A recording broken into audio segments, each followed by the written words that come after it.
আমার একই তো অবস্থা, যে আমি এই তো যারা ভুক্তভোগী। দিচ্ছে এটার নিয়মটা হইলো এই জন্য মানুষগুলি ক্ষতি হয়ে গেছে। আমি তো ভুক্তভোগী, যে আমার তো চুলকানি সমস্ত শরীরে আছে কয়েক মাস চুলকানি। মন্দের কথা হ্যাঁ, এটাই সত্য কথা।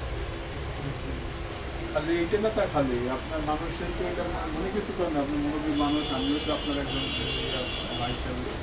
এই পুরুষের কিন্তু সেক্স করার জন্য কমে গেছে, ম্যাক্সিমাম পুরুষের দেখেন আপনি। ওই ভ্যাকসিনটার কারণে এই যে এত মোটা তাতা, আমরা মনে করি আবার মানে এত sex, এত দেখে একটু মাছে না যেটা সঠিক হ্যাঁ, কথা যেটা এটা তো সেক্স করার নয় আপনার।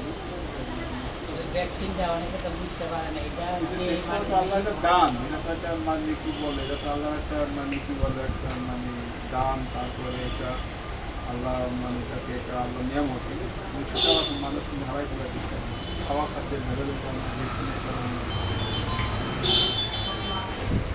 আমি ছোটবেলা থেকে যখন আমি যখন একেবারে সে আইয়ে পড়ি, তখন থেকে আমি এই যে গাছ পাতা পাতা, এই যে বিভিন্ন মানে লতা পাতা, আগে যেমন আমার ঘরের পাশে